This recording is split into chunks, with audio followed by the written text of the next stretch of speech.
So get seated, we can start. You got it. Although that's smaller than our Yeah.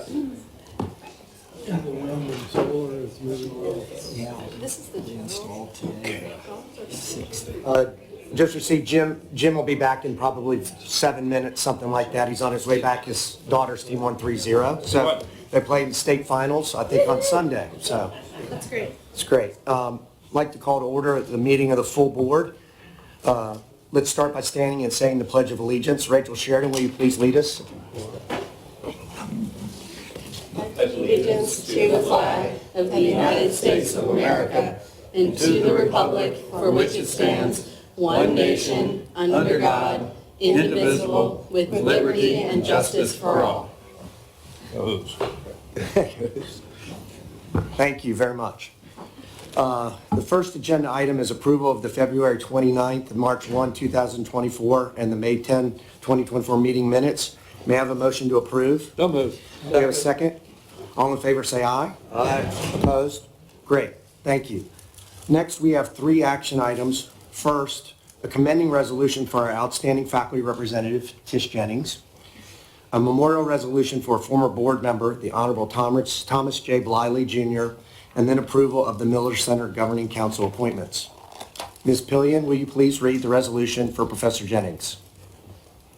Whereas Patricia Tish A. Jennings took a bachelor's degree from Antioch College in 1977, a master's of education from St. Mary's College in 1980, and a doctorate from the University of California, Davis in 2004. And whereas Professor Jennings is a recognized leader in the fields of social and emotional learning and mindfulness in education, and a professor of education in the School of Education and Human Development. And whereas Professor Jennings led the team that developed CARE, a mindfulness-based professional development program shown to significantly improve teacher well-being, classroom interactions, and student engagement. And most recently, Professor Jennings received a sizable grant from the U.S. Department of Education for Project Engage, which is an $8 million study to develop and evaluate a scaling model for CARE involving 66 elementary schools across Virginia and Kentucky. She is a co-author of Flourish, the Compassionate Schools Project curriculum, an integrated health and physical education program, and is co-investigator on the Compassionate Schools Project, a large $11 million randomized controlled trial to evaluate the curriculum's efficacy. And whereas Professor Jennings served as the chair of the Faculty Senate for the 2022-2023 academic year, and as the faculty representative to the Board of Visitors for the 2023-2024 academic year. And whereas as faculty representative, Professor Jennings has been an invaluable resource on matters affecting the faculty and a compassionate sounding board for visitors. Resolved, the Board of Visitors thanks Professor Patricia A. Jennings for her exceptional service and wise counsel to the university and the board, considers her a trusted friend and colleague, and wishes her happiness in all of her future endeavors.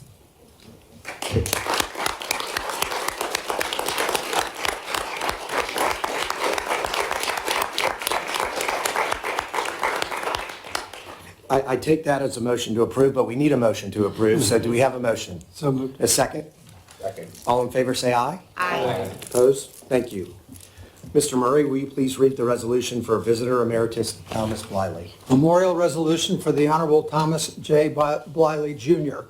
Whereas the Honorable Thomas J. Bliley, Jr., a native of Richmond, Virginia, took a bachelor's degree in political science from Georgetown University in 1952 and served in the Navy from 1952 to 1955. And whereas Mr. Bliley was a man of faith and with a strong conviction to public service, and whereas Mr. Bliley worked in the family business, Bliley's Funeral Homes, to become a third general president of the company. During this time, he was also elected to Richmond City Council, including serving as mayor for 7 years. Whereas in 1980, Mr. Bliley was elected to the U.S. House of Representatives, where he was known for his signature bow tie and gentlemanly manners. He served for 20 years, including as chairman of the House Energy and Commerce Committee, and authored or co-authored a number of important bills, including what later was known as the Graham-Leach-Bliley Act. He retired from the House in January 2001. Whereas Mr. Bliley was affiliated with many civic organizations, including the Knights of Malta, the Richmond Rotary, and the Knights of Columbus. And whereas Mr. Bliley served on the Board of Visitors from 2000 to 2004, he was a trusted resource to other members on federal and state government matters. And whereas the Honorable Thomas J. Bliley passed away on November 16, 2023, resolved, the members of the Board of Visitors commend the life and devoted service of Thomas J. Bliley Jr., mourn his passing, and express their deepest condolences to his wife, Mary Virginia Kelly, his children and their spouses, his grandchildren and great-grandchildren, and his many friends. Thank you, Mr. Murray. May I have a motion to approve? So moved. Second. All in favor? Aye. Opposed? Great, thank you. The board officially appoints the members of the Miller Center Governing Council, which is the body that oversees the Miller Center.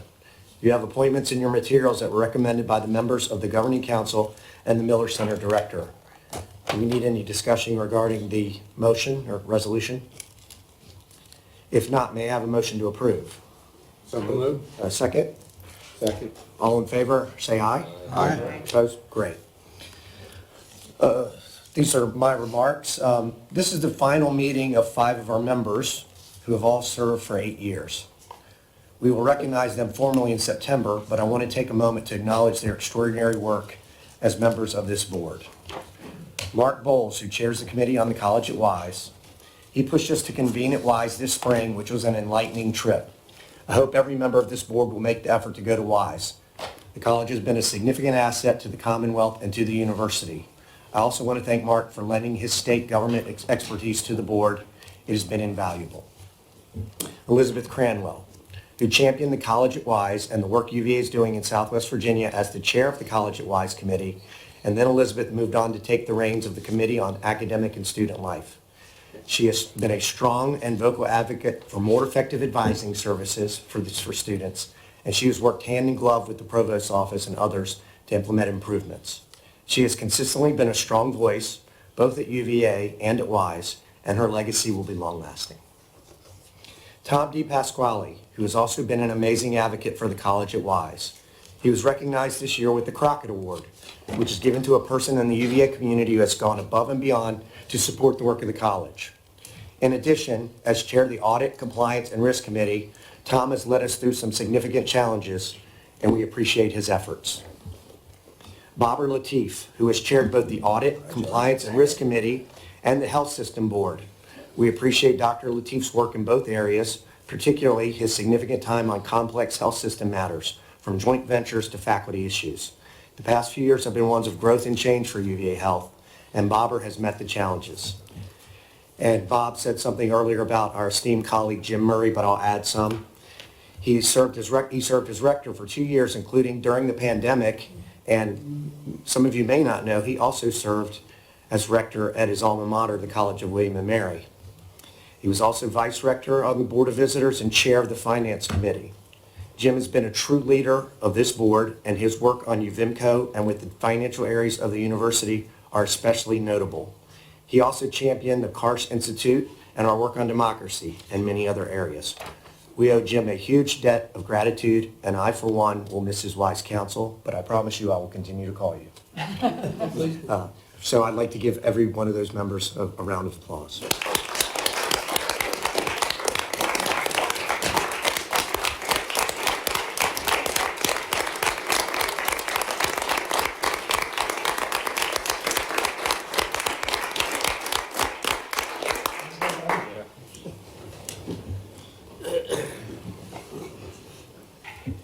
I now welcome our student representative, Lisa Kapelnick, to the board. Hope you all have had a chance to read the UVA Today article on Lisa and her many accomplishments at UVA, including serving as the chair of the University Judiciary Committee. After the article was written, we learned that Lisa has been named a Truman Scholar. So I now turn it over to her for her remarks. Welcome. Thank you so much, Mr. Rector, and good afternoon to everyone. It is such an honor to join this board and to share a seat at this table with you, a table that I truly believe shapes the present and future of our university for generations to come. It's also such a privilege to represent the students of the University of Virginia, who are at the heart of this place and are the reason why I love this university so much. Before I continue, I wanted to extend my immense gratitude to the outgoing student member Lillian Rojas. Lillian is one of the most dedicated student leaders I have ever worked with, and the level of care she showed this position is truly admirable. Even amidst division and challenge, Lillian served with grace, a deep sense of compassion, and duty to our community. I've had the privilege of learning from her this last year as she went above and beyond in her responsibility to represent and listen to students of all backgrounds, and I hope to carry her legacy forward in doing the same. Thank you for your service and for your friendship, Lillian. Coming from the San Francisco Bay Area, not to be confused with the equally esteemed Chesapeake Bay Area, which is something that students here have gotten confused before, my first day at UVA was my move-in day. I remember parking near Madison Hall and walking with my parents and younger brother to see the rotunda in person for the first time. I was completely in awe of how beautiful and how green UVA is, and I felt and continue to feel extremely lucky to call this place my home.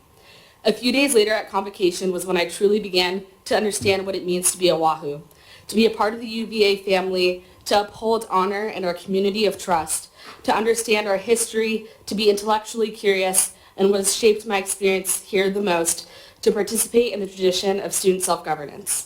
My passion for student self-governance, which I still believe is the most incredible tool this university has, led me to the University Judiciary Committee, where I recently completed my term as chair in my third year. As chair of the UJC, I had the privilege of running the committee tasked with upholding our standards of conduct in the service of safety, freedom, and respect at UVA. In that role, I worked with so many different students and organizations who came through our process, and also had the privilege of working with many students who participate in the tradition of student self-governance and work to improve the university community every single day. I had the privilege of working in partnership with Student Affairs and the Policy Accountability and Critical Events team, addressing the real-time needs of students and understanding the policies that this university is built upon. This position exposed me to the many challenges that students face, issues of mental health, stress, and lack of resources, but every single day it empowered me to really believe in my peers, to believe in our student judges, counselors, and investigators, and to believe in the students who actively worked to repair their relationship with the university after causing harm. Being chair also put me in the distinguished category of just a few people who can name each of our 12 standards of conduct in order. My experience as chair is part of what leads me to this table. As we find ourselves in a pivotal time for higher education, I'm deeply honored and excited to serve in this position where I above all seek to represent, listen to, and advocate for all students. As I navigate this role, I have three main areas of focus that I hope to advance. The first is civil discourse and dialogue across differences. The second is student opportunities and socioeconomic diversity. And the third is student safety and well-being. To me, at the core of a liberal arts education is the ability to critically think and engage with people with a sense of mutual respect regardless of who they are. It is the ability to appreciate differences and perspectives and to create an environment where students feel comfortable expressing their opinions and equally willing to listen to others. That was critical in this past year, and I believe will continue to be critical in the year to come. Even in the face of division and conflict, I've had difficult and nuanced conversations with my peers inside and outside of the classroom, which have often been my most fond memories of my time here at UVA.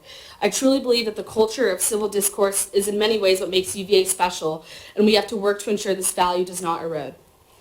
Especially as we enter the next year, I hope to use my position to bring students and faculty together to experience productive dialogue and exchange ideas that can translate into material actions and rely on the many partners that we have in this university, including the Student Affairs, the Karsh Institute, and more, to achieve this goal. I'm also passionate about connecting students with the incredible opportunities and resources that UVA has to offer and working to build more opportunities and resources to promote socioeconomic diversity at UVA.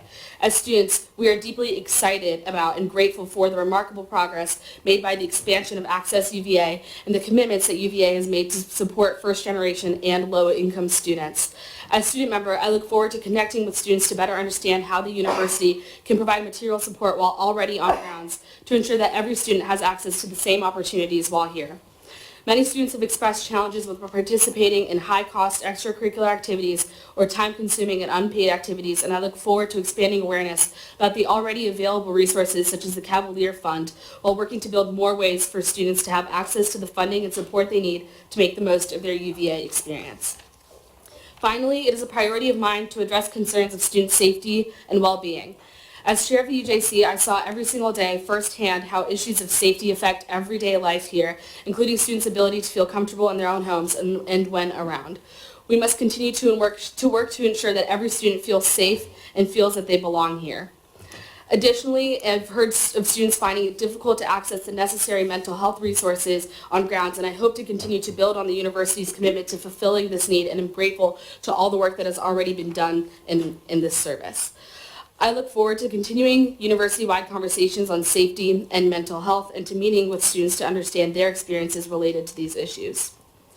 I'm truly honored and excited to represent the student body of the University of Virginia and to work with all of you to achieve the goals and visions we have for this university.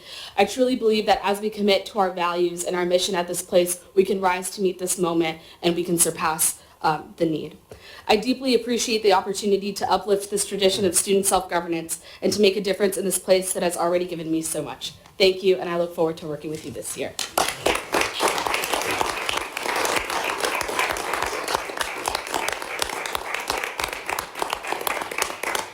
Do any members have any questions for Lisa, since we have her here?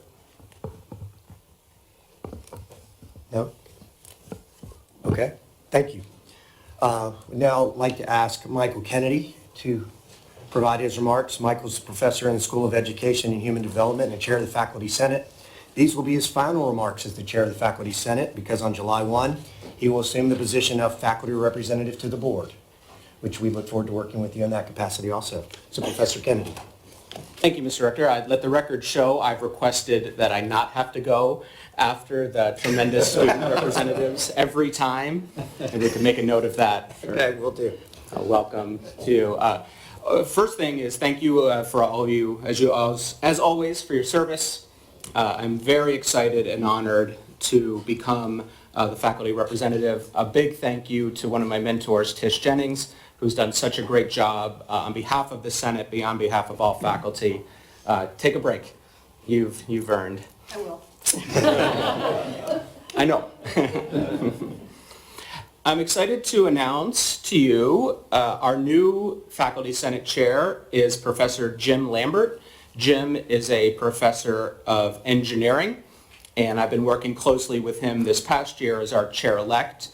Jim is a brilliant scientist, but also a scholar and loves the university deeply, and I think you'll find in him a trustworthy and strong advocate for faculty, but also for the university we all love so much. Our new chair-elect is Professor Jerry Seidman. Professor Seidman is from the McIntire School of Commerce, and Jerry is also a tremendous advocate and will do a great job in her role. She'll be in the chair-elect role this upcoming year. One of the things we did this year just recently is we made a change to our bylaws. I actually faced this question just the other evening at the reception, is who is on the Faculty Senate? And we made a change to our bylaws which now allows for all appointed salaried faculty members to have access to be represented on the Senate, whereas before it was tied to your title, assistant professor, associate professor, or full professor. What this is permitting is around 300 of our colleagues around the university, some in the library, others in the provost's office, who have faculty roles but did not have representation on the Senate. So we have added 2 Senate positions, and these folks that are not in a school are going to be able to elect new representatives. So the Senate is growing by 2 members, and we'll have some voices we haven't previously had. So we're excited about that. You may have seen in the newspaper our final Senate meeting of May the 10th. We had a range of motions that were made at that meeting tied to the events that happened on the adjacent lawn. And the Senate passed a motion calling for an independent investigation of what happened. That vote was passed with 58 of our senators voting yay, 22 voting no. A subsequent motion was made where the gist of the motion was a condemnation of the violence that transpired, and that was voted down The vote was 30 yay and 46 no, with 2 abstentions, and no further votes or motions were made at that meeting. Finally, we passed what we called a resolution of solidarity. The meat of the resolution of solidarity was around the calls on our administrators, our board, to go further and support academic freedom, support the work of faculty as core to the university, as the board and the administration have done in the past, but calling for renewed support of academic freedom, of the work of faculty, and the language specific to, I thought about reading it, but then I decided against it. It's on the Faculty Senate website. If you just Google Faculty Senate UVA, it'll be the first link. That are my brief updates for you. I thought I'd reserve time to answer any questions you may have. Any questions for Professor Kennedy? Nope. Thank you for your update. Appreciate it. Thanks, everybody. Thank you.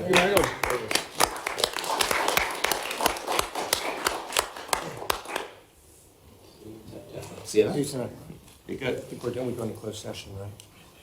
Okay. All right. Who's tonight? See.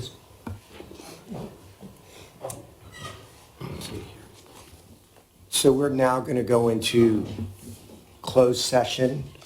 At first, we're going to go into super executive or whatever it's called, whatever the terminology is, closed session to continue our conversation from yesterday. And we'd ask President Ryan to be on call very shortly. And so if everybody, let's see, we need everybody out except for the board members. And that'd be great. Thank you.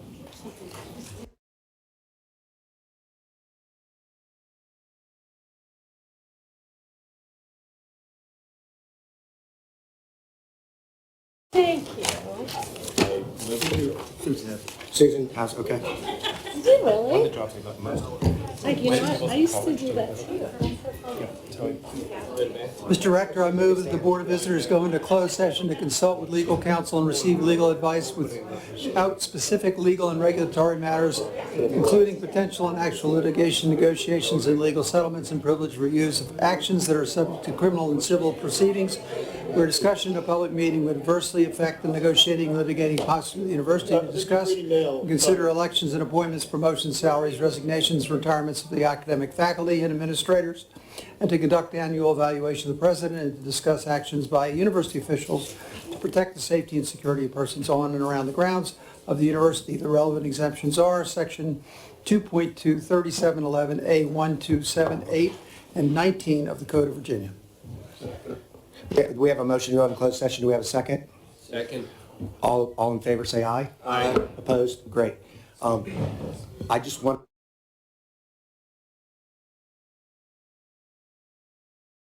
Move that we vote on and record our certification that, to the best of each member's knowledge, only public business matters lawfully exempted from open meeting requirements You're not and which were live yet. Take three. Susan's Bill version of that is, what is their problem? It's not hard, okay? As they said, an animal has, Okay, you got it. I'm on. Tim, as they said, an animal has 8 years ago. I move that we vote on and record our certification that, to the best of each member's knowledge, only public business matters lawfully exempted from open meeting requirements and which were identified in the motion authorizing the closed session were heard, discussed, or considered in closed session. So moved. Do we have a second? Second. Ms. Harris will now call the roll. Please respond yes if you agree and no if you disagree. Mr. Hardy. Agree. I thought you were supposed to. Yes.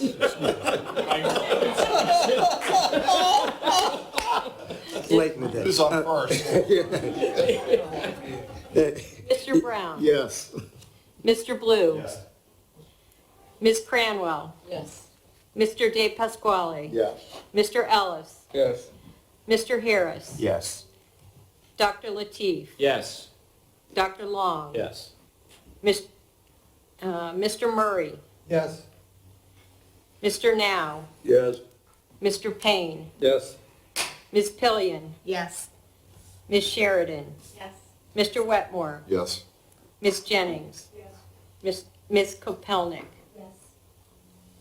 Great, we are now back in public session. We're now going to proceed with final session. I refer you to the printed docket, which is in your materials and which you received in advance of this meeting. The docket has the full text of the resolutions on which we will vote. These resolutions have been approved earlier by the committees in which they originated, or they come out of closed session discussion. Mr. President, would you please read the titles of the consent and action items in the docket? Sure.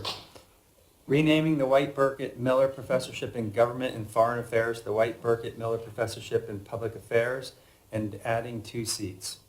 Audit Department FY 2025, FY 2026 Audit Plan, Signatory Authority for Medical Center Contracts, H. Lewis Solomonsky Professorship in Real Estate, Daniel M. Becker Professorship in Geriatric Research, Mary Ann Pitts Jefferson Scholars Foundation Distinguished Professorship in Mathematics, naming of the Molly and Robert Hardy Football Operations Center, naming of the Tahia Arboretum at the Darden School of Business, 2024 Major Capital Plan for the Academic Division, UVA Health, and the College at Wise, appointments and reappointments to the University of Virginia's College at Wise Board, UVA Wise Master of Technology Management and Data Analytics, 2024-2025 operating budget for the Academic Division, 2024-2025 operating and capital budgets for the University of Virginia Medical Center and University of Virginia Community Health, 2024-2025 operating budget for the University of Virginia's College at Wise, major capital project financial plans,